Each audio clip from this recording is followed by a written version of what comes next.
ನಮಸ್ಕಾರ ವೀಕ್ಷಕರೇ, ಕನ್ನಡ ನಾಡಿಗೆ ಸ್ವಾಗತ. ನಾನ್ ಶರ್ಮಿತಾ ಶೆಟ್ಟಿ. ಇವತ್ತಿನ ಕನ್ನಡ ನಾಡಿಯ ಟಾಪ್ ಸ್ಟೋರಿಯಲ್ಲಿ ತುಮಕೂರಿನಲ್ಲಿ ಇವತ್ತು ನಾಮಪತ್ರ ಭರಾಟೆ ಯಾವ ರೀತಿಯಾಗಿತ್ತು ಅಂತ ನೋಡೋಣ.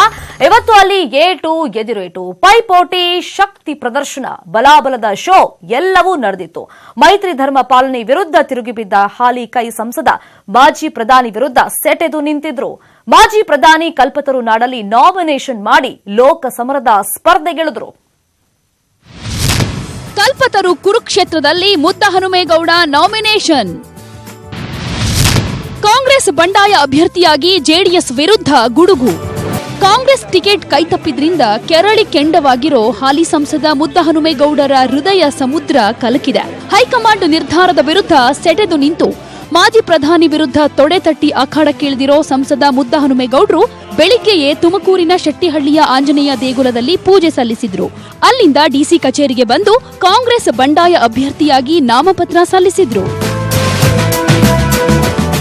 ಮುದ್ದಹನುಮೇಗೌಡರ ಜೊತೆಯಲ್ಲೇ ಬಂದಿದ್ದ ಮಾಜಿ ಶಾಸಕ ಕೆಎನ್ ರಾಜಣ್ಣ ಕೂಡ ಬಂಡಾಯ ಅಭ್ಯರ್ಥಿಯಾಗಿ ನಾಮಪತ್ರ ಸಲ್ಲಿಸಿದ್ರು. ಬಳಿಕ ಟೌನ್ ಹಾಲ್ನಿಂದ ಬೃಹತ್ ಮೆರವಣಿಗೆ ಮಾಡಿ ಎಸ್ಪಿ ಮುದ್ದಹನುಮೇಗೌಡ ತಮ್ಮ ಶಕ್ತಿ ಪ್ರದರ್ಶಿಸಿದ್ರು. ಭಾರತೀಯ ರಾಷ್ಟ್ರೀಯ ಕಾಂಗ್ರೆಸ್ ಪಕ್ಷದ ಅಭ್ಯರ್ಥಿಯಾಗಿ ಸಲ್ಲಿಸಿ ಹೊರಗಡೆ ಬರ್ತಾ ಇದ್ದೀನಿ. ನಾಮಪತ್ರ ಸಲ್ಲಿಕೆಗೂ ಮುನ್ನ ಎಚ್ಡಿ ದೇವೇಗೌಡ ಟೆಂಪಲ್ ರನ್. ಬೃಹತ್ ಶಕ್ತಿ ಪ್ರದರ್ಶನದೊಂದಿಗೆ ನಾಮಪತ್ರ ಸಲ್ಲಿಕೆ. ಮೊಮ್ಮಗನಿಗೆ ಹಾಸನ ಬಿಟ್ಕೊಟ್ಟು ತುಮಕೂರಿನ ಜಿದ್ದಾಜಿದ್ದಿನ ಕಣದಲ್ಲಿ ಜೆಡಿಎಸ್ ಗೆಲುವಿಗೆ ಸ್ಪರ್ಧೆಗಿಳಿದಿರೋ ದೇವೇಗೌಡರು ಬೆಳಿಗ್ಗೆಯೇ ಹಾಸನದ ಹೊಳೆನರಸೀಪುರದ ವಿವಿಧ ದೇವಾಲಯಗಳಲ್ಲಿ ಪೂಜೆ ಸಲ್ಲಿಸಿದ್ರು. ಈ ವೇಳೆ ಮಾತನಾಡಿ, ಮೈಸೂರಿಗಾಗಿ ಸಿದ್ದರಾಮಯ್ಯ ಪಟ್ಟು ಹಿಡಿದಿದ್ರು, ಹಾಗಾಗಿ ನನಗೆ ತುಮಕೂರಲ್ಲಿ ನಿಲ್ಲುವಂತೆ ಹೇಳಿದ್ದು ಕಾಂಗ್ರೆಸ್ನವರೇ ಅಂತ ಹೇಳಿದ್ರು. ಇಲ್ಲಿ ಮತ್ತು ಮಂಡ್ಯದಲ್ಲಿ ಇಲ್ಲಿ ಪ್ರಜ್ವಲ್ ಅವರು, ಅಲ್ಲಿ ನಿಖಿಲ್ ಅವರು ನಿಲ್ತಾ ಇದ್ದಾರೆ. ಇದು ನಾನು ಅಂತಿಮವಾಗಿ ನಮ್ಮ ಪಕ್ಷದ ನಿರ್ಣಯ.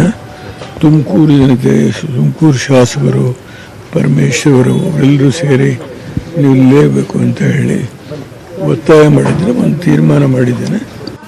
ಮಧ್ಯಾಹ್ನದ ವೇಳೆಗೆ ತುಮಕೂರಿನ ಆಂಜನೇಯ ದೇವಾಲಯದಲ್ಲಿ ಪೂಜೆ ಸಲ್ಲಿಸಿದ ದೇವೇಗೌಡರು ಸಾವಿರಾರು ಕಾರ್ಯಕರ್ತರೊಂದಿಗೆ ಮೆರವಣಿಗೆಯಲ್ಲಿ ಬಂದು ನಾಮಪತ್ರ ಸಲ್ಲಿಸಿದ್ರು. ಮೊದಲೇ ನಿಗದಿಯಾಗಿದ್ದ ಸಮಯ 2:15ಕ್ಕೆ ತಮ್ಮ ಉಮೇದುವಾರಿಕೆ ಸಲ್ಲಿಸಿದ್ರು. ಈ ವೇಳೆ ಡಿಸಿಎಂ ಡಾಕ್ಟರ್ ಜಿ ಪರಮೇಶ್ವರ್, ಸಚಿವ ಶ್ರೀನಿವಾಸ್, ಮಾಜಿ ಸಚಿವ ಟಿಬಿ ಜಯಚಂದ್ರ ಉಪಸ್ಥಿತರಿದ್ದರು.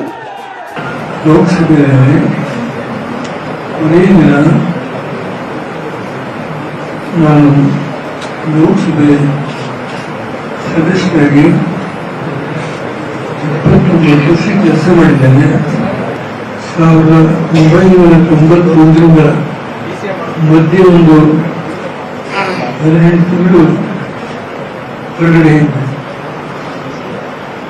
ಲೋಕಸಭಾ ಸದಸ್ಯರಾಗಿ, ಪ್ರಧಾನಮಂತ್ರಿಯಾಗಿ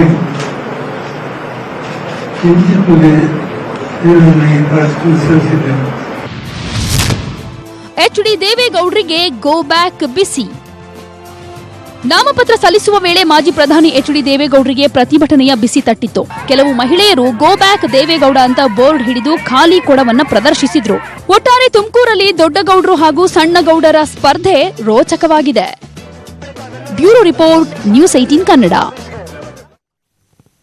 ಸಿಎಂ ಪುತ್ರ ವರ್ಸಸ್ ಸುಮಲತಾ ಜಿದ್ದಾಜಿದ್ದಿನ ಕಣವಾಗಿರೋ ಮಂಡ್ಯದಲ್ಲಿ ಮೈತ್ರಿ ನಾಯಕರ ಶಕ್ತಿ ಪ್ರದರ್ಶನ ಇವತ್ತು ಜೋರಾಗೇ ಇತ್ತು. ಮಗನ ಗೆಲುವಿಗೆ ಅಖಾಡಕ್ಕಿಳಿದಿರೋ ಸಿಎಂ ಸ್ವತಂತ್ರ ಅಭ್ಯರ್ಥಿ ಬೆನ್ನಿಗೆ ನಿಂತಿರೋ ಸ್ಟಾರ್ ವಿರುದ್ಧ ಕಿಡಿಕಾರಿ ಮೈತ್ರಿ ಶಕ್ತಿಯನ್ನ ಪ್ರದರ್ಶಿಸಿದ್ರು.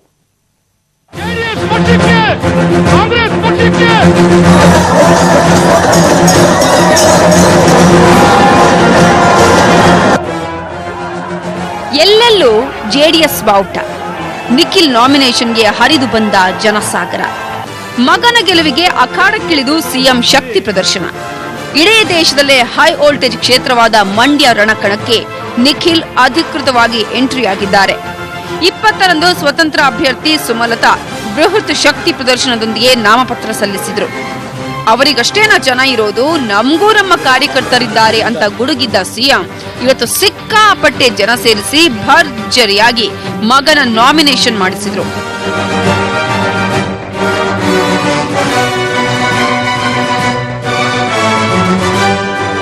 ನಾಮಪತ್ರ ಸಲ್ಲಿಕೆಗೂ ಮುನ್ನ ಬೆಳಗ್ಗೆ ಪುತ್ರನೊಂದಿಗೆ ಮೈಸೂರಿನ ಚಾಮುಂಡಿ ಬೆಟ್ಟಕ್ಕೆ ಭೇಟಿ ಕೊಟ್ಟು ಪೂಜೆ ಸಲ್ಲಿಸಿದ್ರು.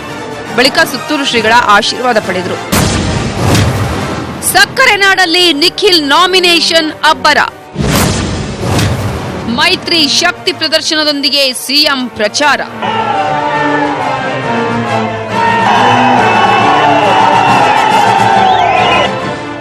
ಸುಮಲತಾಗಿಂತ ಕಮ್ಮಿ ಇಲ್ಲ ಅನ್ನುವಂತೆ ನಿಖಿಲ್ ನಾಮಿನೇಷನ್ ಭರಾಟೆ ಜೋರಾಗಿತ್ತು. ಎತ್ತಿನ ಗಾಡಿ ಮೆರವಣಿಗೆ ಜೊತೆಗೆ ಬೃಹತ್ ರ್ಯಾಲಿ ಆಯೋಜಿಸಲಾಗಿತ್ತು. ಡಿಸಿ ಕಚೇರಿವರೆಗೂ ನಡೆದ ಮೆರವಣಿಗೆಯಲ್ಲಿ ಸಾವಿರಾರು ಕಾರ್ಯಕರ್ತರು ಜೈಕಾರ ಹಾಕಿದರು.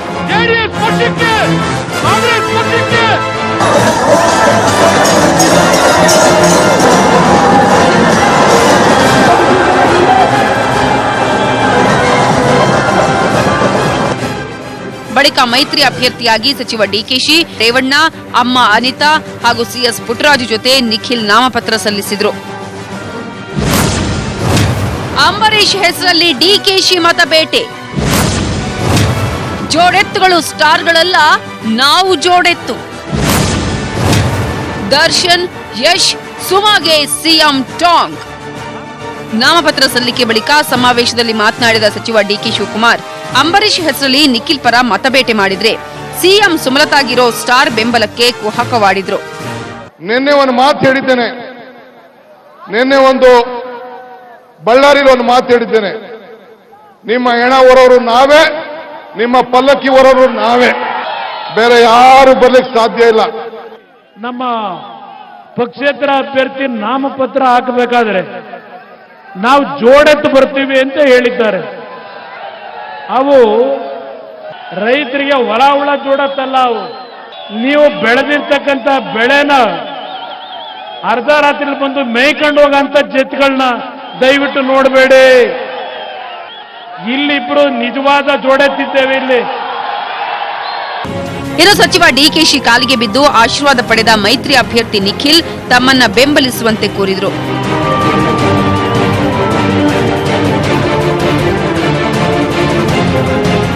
ಸಿಎಂ ಭಾಷಣ ವೀಕ್ಷಣೆಗೆ ಕಾವೇರಿ ವನದಲ್ಲಿ ಬೃಹತ್ ಎಲ್ಇಡಿ ಪರದೆಗಳನ್ನು ಹಾಕಲಾಗಿತ್ತು.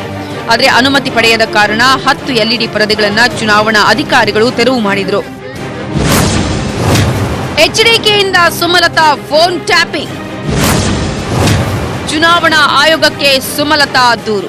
ನಾನು ಒಬ್ಬ ಕುಮಾರಣ್ಣನ ಒಬ್ಬ ಪ್ರತಿನಿಧಿಯಾಗಿ, ಅವರ ಮಗನಾಗಿ, ನಿಮ್ಮ ಮನೆಯ ಮಗನಾಗಿ, ನಿಮ್ಮ ಕಷ್ಟ ಸುಖಗಳಿಗೆ ನನ್ನ ಕೊನೆ ಉಸಿರವರೆಗೂ ಸ್ಪಂದಿಸಲಿಕ್ಕೆ ಅತ್ಯಂತ ಪ್ರಾಮಾಣಿಕತೆಯಿಂದ ಬದ್ಧತೆಯಿಂದ ಪ್ರಯತ್ನ ಪಡ್ತೀನಿ ಅಂತ ಈ ಒಂದು ಸಂದರ್ಭದಲ್ಲಿ ಹೇಳಲಿಕ್ಕೆ ಇಷ್ಟಪಡ್ತೀನಿ. ಇನ್ನು ಸಿಎಂ ಕುಮಾರಸ್ವಾಮಿ ಹಣ ಹಂಚಿ ಸಾಕಷ್ಟು ಜನರನ್ನ ಸೇರಿಸಿದ್ದಾರೆ ಎಂಬ ಆರೋಪವೂ ಕೇಳಿಬಂದಿದೆ. ಒಟ್ನಲ್ಲಿ ಸುಮಲತಾ ವರ್ಸಸ್ ನಿಖಿಲ್ ನಡುವಿನ ಸಮರದ ಕಾವು ಜೋರಾಗಿದೆ.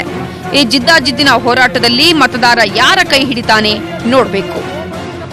Bureau report, news 18 Kannada.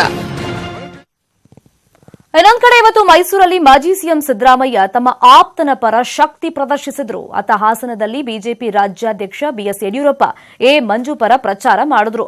ಘಟಾನುಘಟಿ ನಾಯಕರ ಜಿದ್ದಾಜಿದ್ದಿನ ಕಣದಲ್ಲಿ ನಾಮಿನೇಷನ್ ಅಬ್ಬರ ಜೋರಾಗೇ ಇತ್ತು.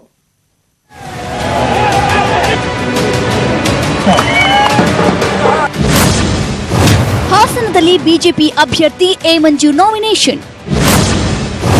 ಕಮಲ ಹಿಡಿದ ಮಾಜಿ ಸಚಿವನಿಗೆ ಬಿಎಸ್ವೈ ಬಲ.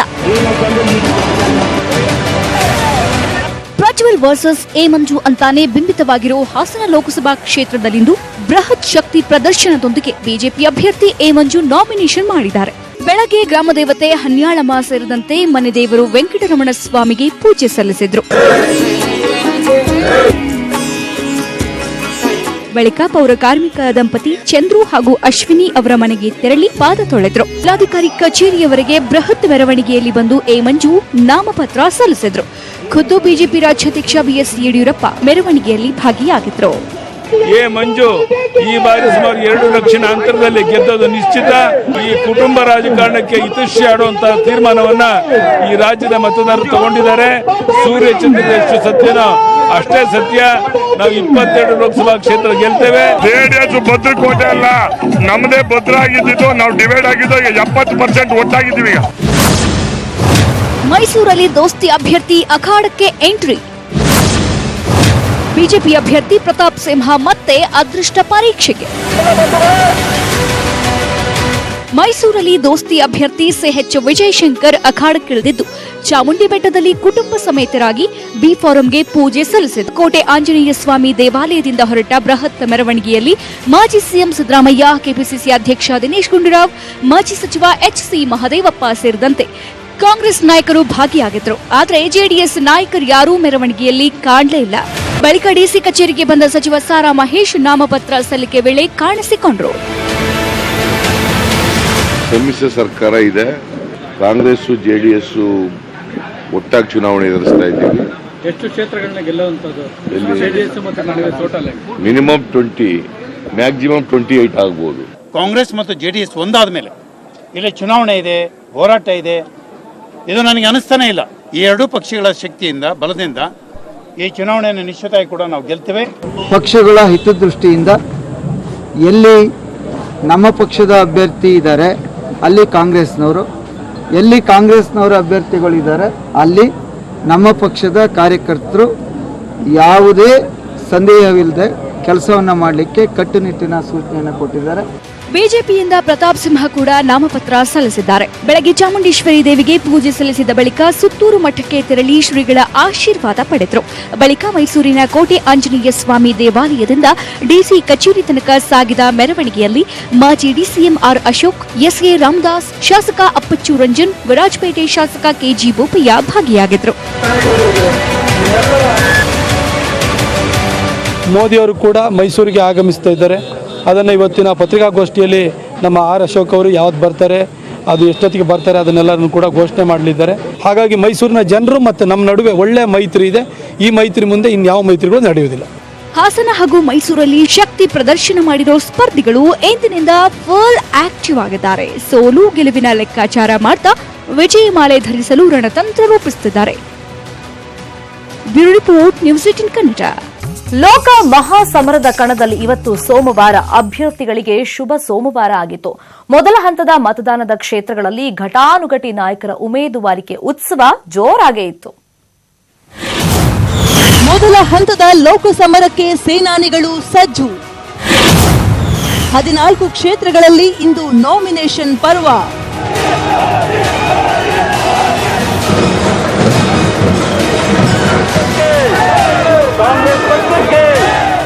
ಎರಡು 2019 ಲೋಕಸಭಾ ಚುನಾವಣೆಯ ಮೊದಲ ಹಂತದ 14 ಕ್ಷೇತ್ರಗಳಲ್ಲಿ ಇವತ್ತು ನಾಮಿನೇಷನ್ ಪರ್ವ. ಉಮೇದುವಾರಿಕೆ ಸಲ್ಲಿಸಲು ನಾಳೆ ಕೊನೆ ದಿನವಾಗಿರೋದ್ರಿಂದ ಬಹುತೇಕ ನಾಯಕರು ಇಂದೇ ನಾಮಪತ್ರ ಸಲ್ಲಿಸಿದ್ರು. ಕೋಲಾರದಲ್ಲಿ ಕಾಂಗ್ರೆಸ್ ಅಭ್ಯರ್ಥಿ ಮುನಿಯಪ್ಪ ಇವತ್ತು ನಾಮಪತ್ರ ಸಲ್ಲಿಸಿದ್ರು. ಉಮೇದುವಾರಿಕೆಗೂ ಮುನ್ನ ಪತ್ನಿ ಜೊತೆ ಸಾಯಿಬಾಬಾ ದೇಗುಲಕ್ಕೆ ಭೇಟಿ ನೀಡಿ ಪೂಜೆ ಸಲ್ಲಿಸಿದ್ರು. ಬಳಿಕ 8ನೇ ಬಾರಿಗೆ ಜಯಭೇರಿ ಬಾರಿಸಲು ಜಿಲ್ಲಾಧಿಕಾರಿ ಕಚೇರಿಯಲ್ಲಿ ನಾಮಪತ್ರ ಸಲ್ಲಿಸಿದ್ರು.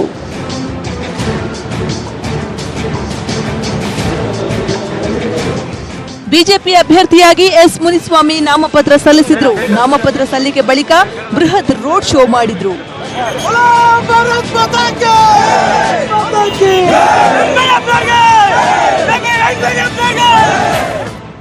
ಚಿಕ್ಕಬಳ್ಳಾಪುರದಲ್ಲಿ ಹಾಲಿ ಸಂಸದ ವೀರಪ್ಪ ಮೊಯ್ಲಿ ನಾಮಿನೇಷನ್ಗೂ ಮುನ್ನ ಮಂದಿರ ಮಸೀದಿಗಳಿಗೆ ಭೇಟಿ ನೀಡಿ ಪೂಜೆ ಪ್ರಾರ್ಥನೆ ಬಳಿಕ ನಾಮಪತ್ರ ಸಲ್ಲಿಸಿದ್ರು. ಮೊಯ್ಲಿಗೆ ಸಚಿವ ಶಿವಶಂಕರ್ ರೆಡ್ಡಿ ಸಾಥ್ ನೀಡಿದ್ರು.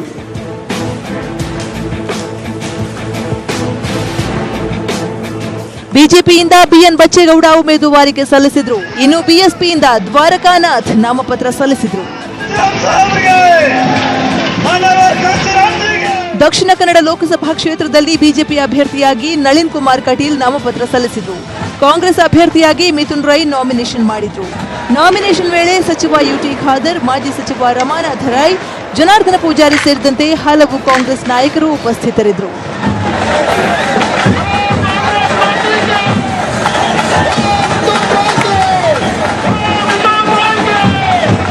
ಕೋಟೆನಾಡು ಚಿತ್ರದುರ್ಗದಲ್ಲಿ ಕಾಂಗ್ರೆಸ್ ಬಿಜೆಪಿ ಅಭ್ಯರ್ಥಿಗಳ ನಾಮಪತ್ರ ಸಲ್ಲಿಕೆ ಜೋರಾಗಿತ್ತು. ಕಾಂಗ್ರೆಸ್ ಅಭ್ಯರ್ಥಿಯಾಗಿ ಚಂದ್ರಪ್ಪ ನಾಮಪತ್ರ ಸಲ್ಲಿಸಿದ್ರೆ ಬಿಜೆಪಿ ಅಭ್ಯರ್ಥಿಯಾಗಿ ಎ ನಾರಾಯಣಸ್ವಾಮಿ ಉಮೇದುವಾರಿಕೆ ಮಾಡಿದ್ರು.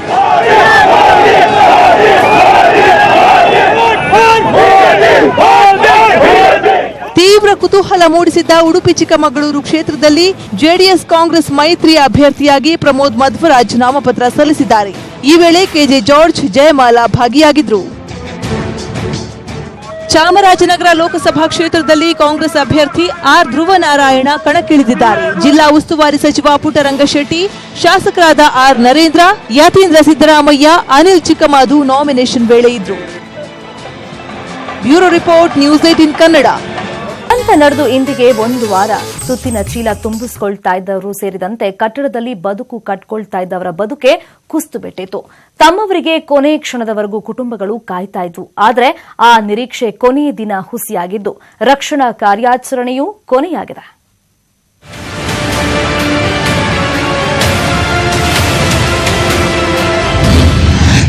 ಹತ್ತೊಂಬತ್ತು 3/2019 ಮಂಗಳವಾರ ಮಧ್ಯಾಹ್ನ 3 ಗಂಟೆ ಸಮಯ. ಅದು ಇದೇ ತಿಂಗಳ 19ನೇ ತಾರೀಖು ಮಂಗಳವಾರ 3 ಗಂಟೆ ಸಮಯದಲ್ಲಿ ಈ ಕಟ್ಟಡ ನೋಡ್ತಾ ಇದ್ದ ಹಾಗೆ ದೊಪ್ಪನೆ ಧರೆಗುರುಳಿತ್ತು. 80ಕ್ಕೂ ಹೆಚ್ಚು ಜೀವಗಳು ಒಳಗೆ ಸಿಲುಕಿ ಬದುಕಿಗಾಗಿ ನರಳಾಡಿದ್ವು. ಈ ಕರಾಳ ಘಟನೆ ನಡೆದು ವಾರ ಕಳೆದಿದೆ. ಆದರೆ ದುರಂತದ ಸಾವು ನೋವು ಮಾತ್ರ ಕನಸಲ್ಲೂ ಬೆಚ್ಚಿ ಬೀಳಿಸುತ್ತೆ.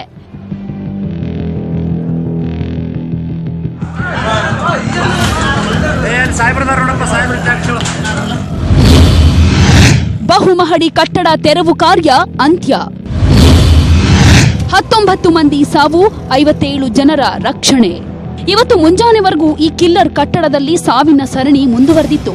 ತಡರಾತ್ರಿಯಿಂದ ಇಂದು ಮುಂಜಾನೆ 3:30ರವರೆಗೆ ನಡೆದ ಕಾರ್ಯಾಚರಣೆಯಲ್ಲಿ 3 ಶವಗಳು ಪತ್ತೆಯಾಗಿದ್ವು. ಕಟ್ಟಡದಲ್ಲಿ ಸೂಪರ್ವೈಸರ್ ಆಗಿದ್ದ ಸಹದೇವ ಸಾಳಂಕೆ, ನವಲು ಜೋರೆ ಹಾಗೂ ವಾಗು ಜೋರೆ ಮೃತದೇಹಗಳು ಪತ್ತೆಯಾಗಿದ್ವು. ಈ ಮೂಲಕ ಕಟ್ಟಡಕ್ಕೆ ಬಲಿಯಾದವರ ಸಂಖ್ಯೆ 19 ಆಗಿದೆ.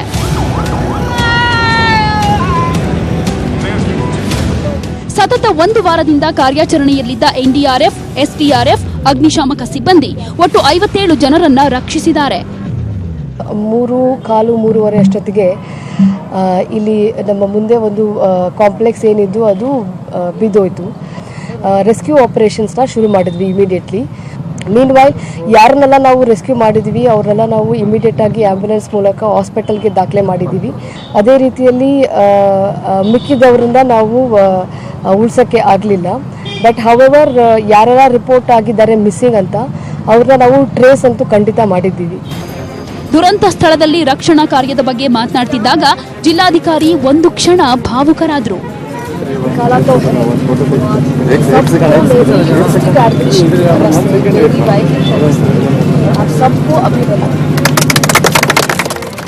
ದುರಂತ ಸ್ಥಳದಲ್ಲಿ ಇಂದು ಭಾವನಾತ್ಮಕ ವಾತಾವರಣ ನಿರ್ಮಾಣವಾಗಿತ್ತು. ರಕ್ಷಣಾ ಸಿಬ್ಬಂದಿಗೆ ಜನ ಹೂ ನೀಡಿ ಧನ್ಯವಾದ ಹೇಳಿದ್ರು. ಸ್ಥಳದಲ್ಲಿರೋ ಅವಶೇಷಗಳು ದುರಂತದ ಕತೆ ಹೇಳ್ತಿವೆ. ಮಂಜುನಾಥ್ ಎಡಳ್ಳಿ, ನ್ಯೂಸ್ 18 ಕನ್ನಡ, ಧಾರವಾಡ. ಇದು ಇವತ್ತಿನ ಕನ್ನಡ ನಾಡಿ. ಇದೀಗ ಜೋಡೆತ್ತು ಕಾಳಗ ವಿಶೇಷ ಕಾರ್ಯಕ್ರಮ ಪ್ರಸಾರವಾಗುತ್ತೆ. ನೋಡ್ತಾರೆ ನ್ಯೂಸ್ 18 ಕನ್ನಡ. ಜಾಲ ನಮ್ಮದು, ಬಲ ನಿಮ್ಮದು.